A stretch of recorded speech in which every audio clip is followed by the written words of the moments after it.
സംസ്ഥാനത്ത് LDF സർക്കാർ നടപ്പാക്കിയ വികസന നേട്ടങ്ങൾ ജനങ്ങളിലേക്ക് എത്തിക്കുന്നതിന് നടത്തുന്ന LDF വികസന മുന്നേറ്റ ജാഥ വിജയിപ്പിക്കുന്നതിന് വേണ്ടി INL തൃക്കരിപ്പൂർ മണ്ഡലം കൺവെൻഷൻ രൂപം നൽകി. ഫെബ്രുവരി 2-ന് 4 മണിക്ക് കാലിക്കടവ് ടൗണിൽ ജാഥയ്ക്ക് നൽകുന്ന സ്വീകരണം നൽകും. കഴിഞ്ഞ തെരഞ്ഞെടുപ്പിൽ വിജയിച്ചവരെയും INL പ്രതിനിധീകരിച്ച് തൃക്കരിപ്പൂർ മണ്ഡലത്തിൽ മത്സരിച്ച സ്ഥാനാർത്ഥികളെയും ദീർഘകാലം സംഘടനയെ നയിച്ച മുതിർന്ന നേതാക്കളെയും കൺവെൻഷനിൽ ആദരിച്ചു. എടച്ചക്കൈ ആർക്കോയിൽ നടന്ന മണ്ഡലം കൺവെൻഷൻ INL കാസർഗോഡ് ജില്ലാ സെക്രട്ടറി അസീസ് കടപ്പുറം ഉദ്ഘാടനം ചെയ്തു. കാസർഗോഡ് ജില്ലയിലെ LDF ഭദ്രമാണ്. സീറ്റിന്റെ കണക്കുകളൊക്കെ ഇപ്പോൾ പ്രവചിക്കുന്നുണ്ട്. എന്ത് പ്രവചനം വന്നാലും നമ്മുടെ ത്രിതല പഞ്ചായത്ത് തിരഞ്ഞെടുപ്പിന്റെ കണക്ക് പ്രകാരം കാസർഗോഡ് ജില്ലയിലെ 3 സീറ്റ് LDFന്റെ കയ്യിലാണ്.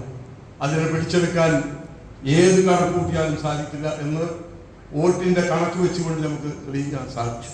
ഇത് കാസർഗോഡ് ജില്ലയിൽ LDFിനുണ്ടാക്കിയ മുന്നേറ്റം അതിൽ പങ്കുവഹിക്കാൻ INLന് സാധിച്ചു എന്നുള്ളത് അഭിമാനത്തോടു കൂടി പറയാവുന്ന വസ്തുതയാണ്. INL സംസ്ഥാന സെക്രട്ടേറിയറ്റ് അംഗം M. എബ്രഹാം, ജില്ലാ vice president VK Hasina Haji, ജില്ലാ joint secretary Shafi Santhosh Nagar, Mammu Kottayam, BNP Faisal, AG Basheer, Shamsuddin Arinchira, Razak Puzhakkara, Hasim Padanna, Kasim Udumbunthala, Mahmudin Munshin എന്നിവർ സംസാരിച്ചു. News bureau Trikaripur.